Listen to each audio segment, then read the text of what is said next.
Česť práci súdružky a súdruhov. Štátna moc mi zakázala povedať to nahlas. Nemôžem povedať pravdu o prezidentke Čaputovej. Poprosím vás, povedzte to za mňa. Je to americká? Americká? Americká? Americká? Americká? Americká? Americká? Čím je človek väčšia prostitútka, čím je väčšia kurva, čím je väčší lotor, tým je to väčšia celebrita. Musíme dať dole prezidentku. Prosím, ešte jedna pravda. Chodívajte na tieto podujatia, lebo vás sa boja ako čerti kríža.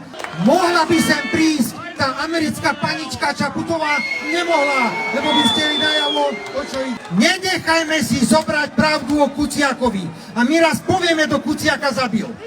A budú všetci šokovaní, kto Kuciaka zabil. Ako príde pravda o fašizme na Ukrajine, ako vyjde pravda o tom, že najskôr sa zabíjali ľudia na Donbase, zabíjali sa tam Rusi, až potom sa my dozvieme veľkú pravdu o Slovensku. Nenechajme si zobrať pravdu, lebo to je to jediné, čo nám v tomto okamihu zostáva. Robert Fico! Robert Fico! Robert